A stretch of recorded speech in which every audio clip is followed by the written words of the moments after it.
This is the exact process you can use to go from making $0 every single month to making 10, 20, $30,000 per month as a high ticket closer. That's what we're covering today, literally step by step. So I recently started this channel. I've been closing for close to 3 years now. I've collected over $3.5 million cash collected. I've consistently been a top performer on every single offer I've ever been on.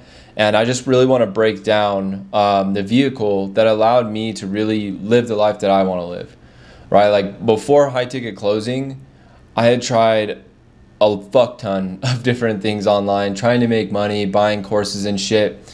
And at one point, I was doing door-to-door sales, traveling across the country, working 12 hours a day away from my family, my friends. I had no social life.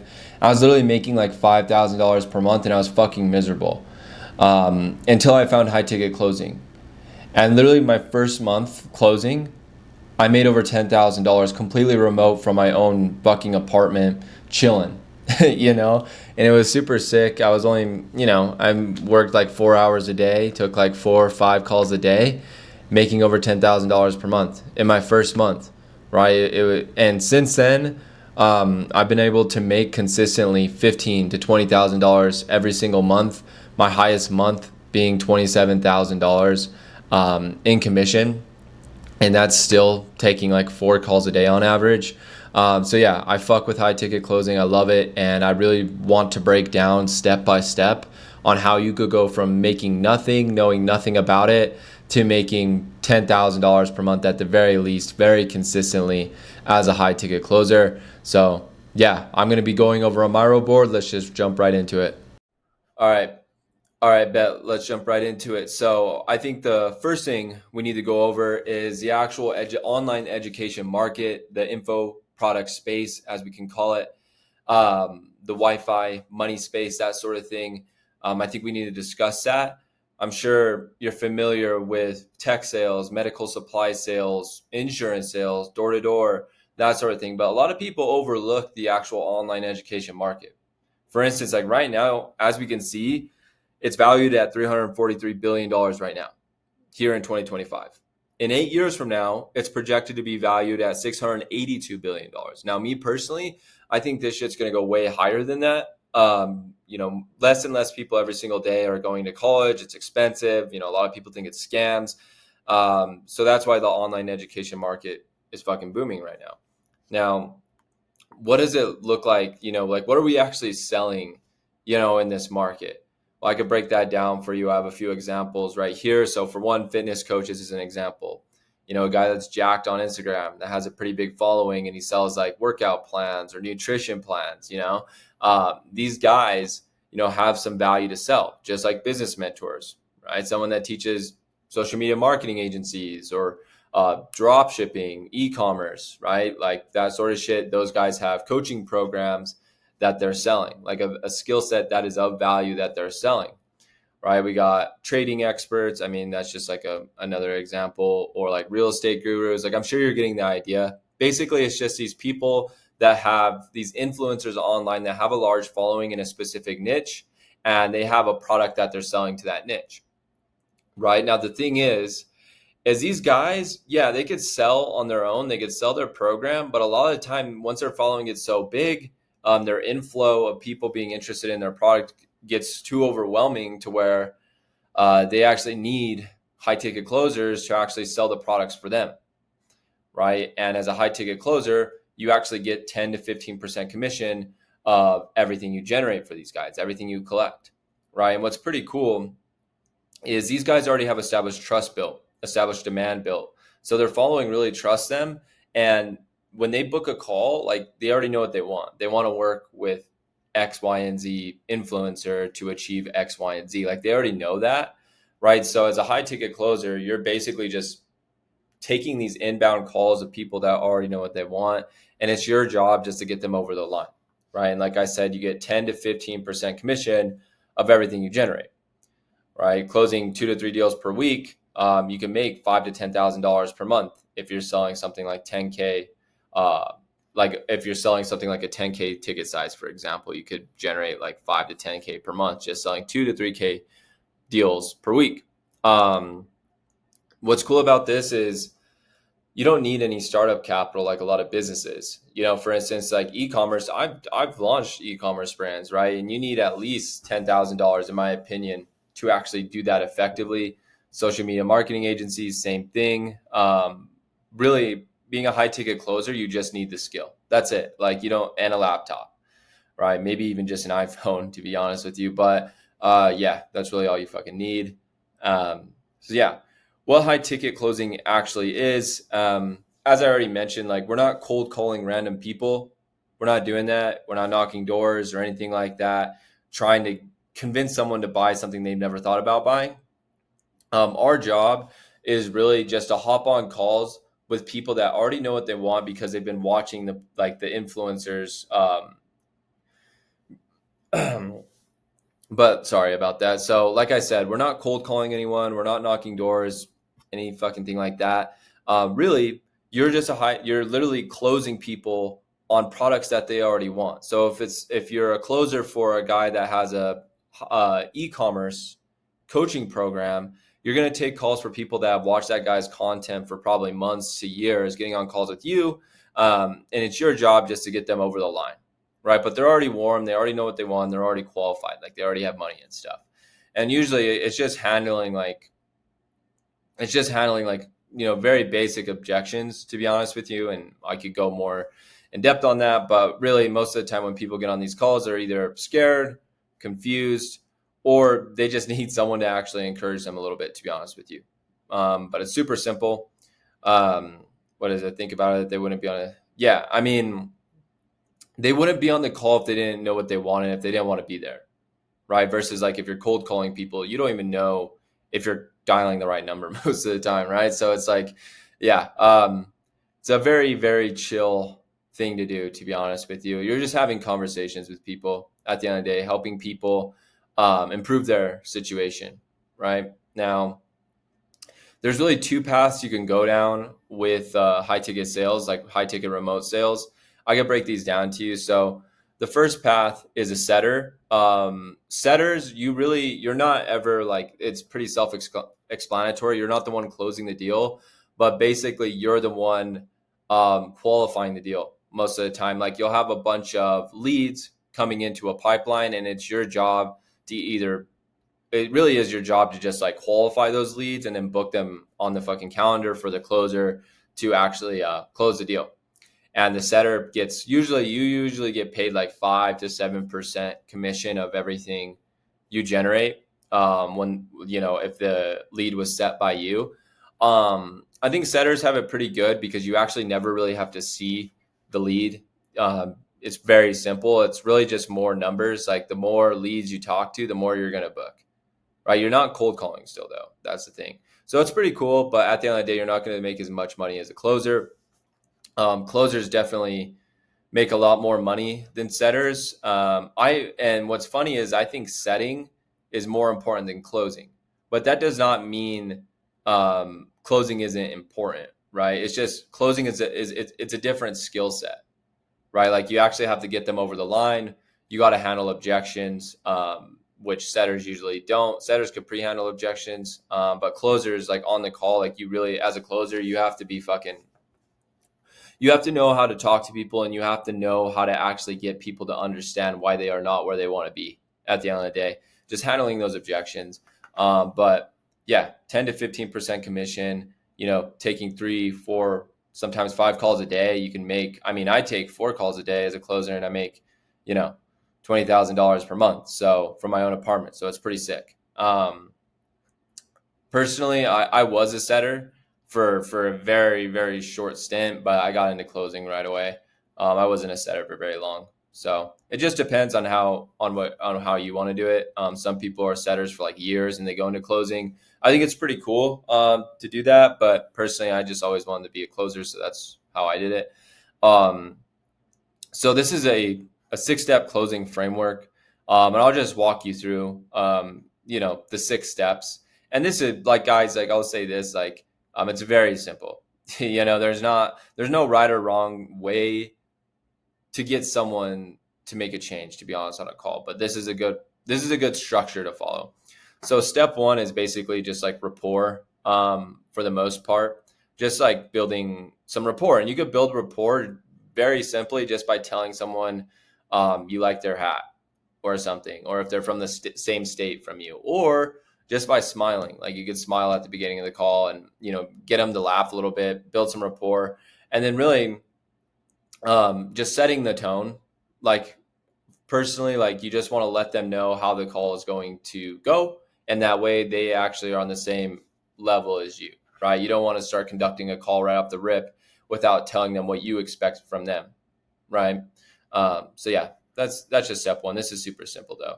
Step two is pain exploration. So this is actually the most important step throughout this is where you actually close the deal. You don't close the deal in objection handling.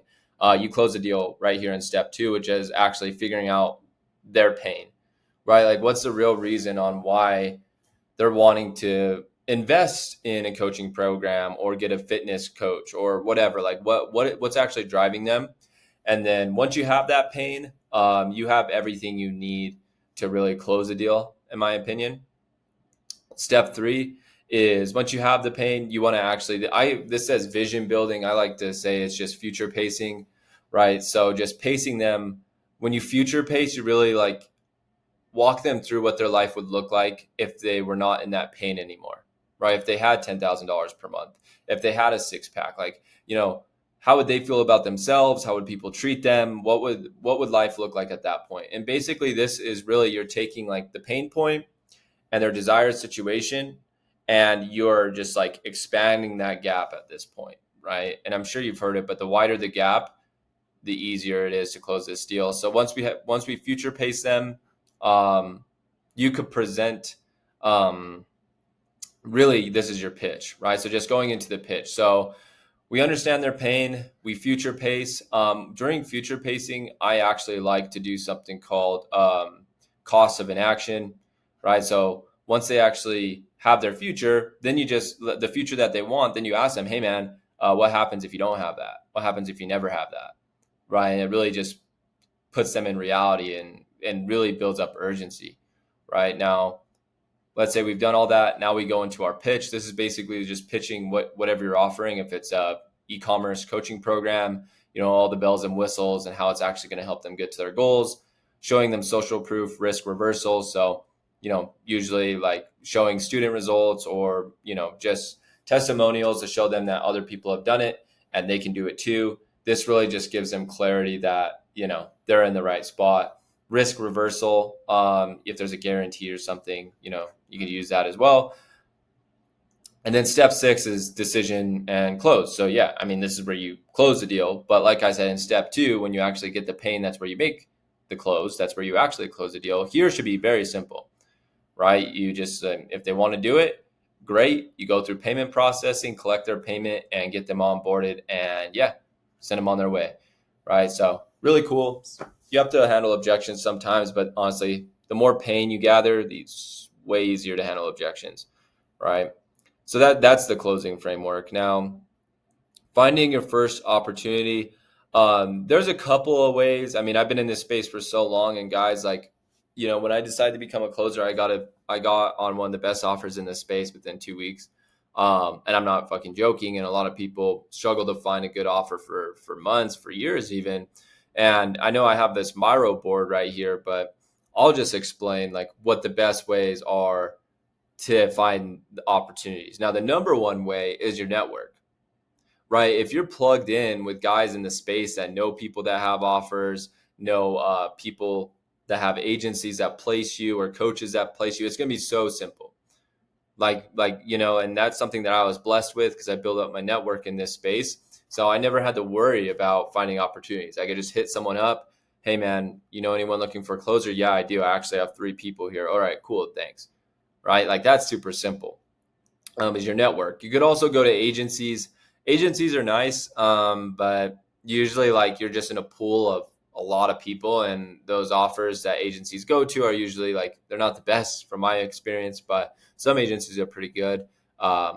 And then like also you could do outbound, right? So you could start sending DMs to these influencers in their inbox. Go to LinkedIn, go to Indeed. Like there are opportunities out there that you could apply for just doing outbound. right? But to wrap it all up, I think the best way is actually having a network, knowing people that are in this space, knowing people that are in the space that could actually like plug you in. Or like, usually when you invest in a coach or a coaching program, that coach could actually plug you into offers, right? And that's how I did it, just through my network, to be honest with you. Like that's the best way to find the best opportunity.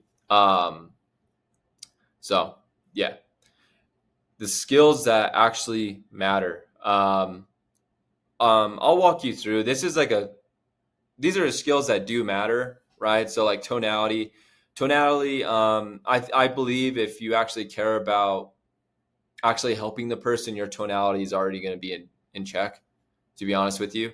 But there are certain ways that you could learn how to use your voice better compared to like door to door, for example. You're just very upbeat, very, just fucking ramming it. As a high ticket closer, you just want to be more relaxed and more caring, more sympathetic for sure. Um, Discovery over pitching, like I said earlier, this is very important. Yeah, I think this is the most important thing, right? Knowing how to actually ask the right questions to really dig out the real pain and to expand on that pain, right? If you could do that correctly, like you're going to be elite, you're going to be an animal. Objection prevention. So this is basically just like, pre-handling objections in the discovery, so they don't come up when you present the payment, right? So it could be a partner objection, it could be responsibility, it could be money, it could be fear. It's always fear in my opinion, but if you could get over that in the discovery, then like 9 out of 10 times you pitch, you're going to close right after pitching. Future pacing, yeah, I think this is good, but I don't think it's like too necessary, but it's definitely pretty good. Like you definitely need this in your bag. You need to know how to actually future pace for sure. Um, yeah, so those are like, some important skills you should know. And then scaling to $10,000 plus per month consistently, what actually matters? Okay, so first of all, you actually need to know how to close deals, because like closing people online over Zoom is completely different than doing door to door or selling medical supplies or anything like that. Because trust me, I've done it, right? I've done door to door. I've sold medical supplies. I sold commercial roofs. I fucking had my own agency. I sold agency services. I've sold like pretty much everything. And as a high ticket closer, it's a different sale for sure. And you need to understand how to actually maneuver the conversation in your favor, how to actually get people in a state of buying on that call. So once you have the skill set, I think the second most important thing is the offer you're on, right? There's so many offers out there. There's so many people out there selling shit, right? But a lot of the offers are shitty, to be honest with you. 90% of offers in the closing space are shitty, but the 10% are very good. And those are the offers that are going to allow you to actually make the money you want to make, right? They have the correct infrastructure set up, the marketing's on point consistently, the founder is invested in making the program better, and the fulfillment, like all of those things matter, right? So the opportunity. And then step three, right, is actually building your reputation. Like as you start collecting cash, right, you're building a reputation in the space. It's a pretty tight knit space, and everyone knows everyone once you're in it long enough, right? And people know if you're good or not. So it's very important to build a reputation. I think that's what set me up for success. Like the first offer I got on was a great offer, probably, like I said, one of the biggest offers in the space, and I did great. And my reputation built from there. And from then on, like everyone knew that I was about it, right? And like I was good. So I didn't have to worry about opportunities. But yeah, building a reputation and just networking and growing, right? That's what's cool about closing is you're going to meet other people on your team that are studs, and just having them in your network that will plug you into other people. It's just great, right? You'll meet a lot of successful people. And then success killing mistakes. These are the mistakes that could basically just cripple you. Being scripted on calls. I don't believe in scripts at all. I don't follow a script. Fuck any of that. To be honest with you, but yeah, sounding scripted is horrible. Like you don't want to sound like a robot. People, you're talking to humans, and they can understand. Like inherently, they could see if you're following a script, right? So just be genuine, be real, and that will help you the most. Taking on bad offers, I've made this mistake before, right? When you get on a bad offer, dude, it is horrible, right? It'll ruin your mentality. It'll ruin your morale, right? If you're selling something that just cannot be sold, like it's horrible, right? Or it's just very inconsistent, very volatile. It'll build a lot of stress, right? So that's another thing.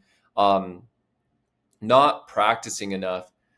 To be honest, this is true. Like in the beginning, you need to be watching all your call recordings. You need to be doing role plays. You need to be sharpening your sword every single day consistently, especially in the beginning, but throughout the whole process. And if you know anything about sales, like you know that's very important, right? So yeah, you definitely need to be practicing, doing the right things, getting input from people that know what they're doing, so that way you can build out the right habits. Um, and then I guess the last thing is just giving up too early. Like sometimes I think people, they're very close to getting on a really good offer and they just give up, or they get on a really good offer and they have their first week sucks. Like they just don't perform very well. And they're like, I'm shit. I'm not meant for this. No, dude, like that's just part of it. Like you got to learn the offer, right? You got to get comfortable in it. And then once you're comfortable, you're going to crush. So yeah, just giving up too early is also another reason why people never see success. But I promise you, in this industry, uh, I personally believe it's not very hard to make $15,000 per month or more consistently if you just do all these things right. As far as just understanding, don't read from a script, get on good offers, practice, and just like don't quit. Like that's stupid. Honestly, if you quit in one thing, you're gonna quit in everything. I can't help with that. No one can. Um, this is an income progression timeline, and to be honest with you, we're just gonna ignore this, right? Because I don't agree with this at all. Month one, $1,800. Month two, $2,400. No. The first month I got into high ticket closing, I made over $10,000. The second month, I made $14,000. Ever since I've been in this space, I've been making well over $10,000 a month consistently, right? So this is false. I'm telling you right now, if you're on a good offer and you know what you're doing, you could skip all the bullshit, right? And that's what's cool about closing, right? Just get on the right offer and you'll be good. So yeah, I mean, that is high ticket closing in a nutshell. 3 years ago, I was literally making no money online. I was fucking very depressed. I had no path forward.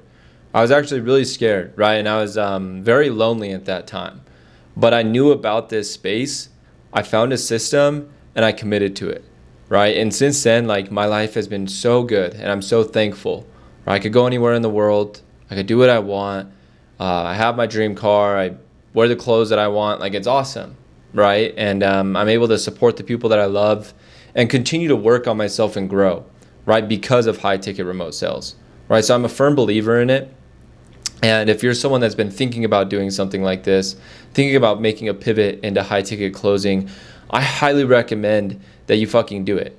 Because the longer that you wait, there's actually someone there that's taking your spot. There's someone there that's been thinking just as long as you, but they're actually making that change now, right? So I gave you the roadmap. I explained everything to you. So go out, start networking, start reaching out to creators, get on your first offer, and fucking crush it, right? And sharpen your skill every day. Yeah, just fucking get after it.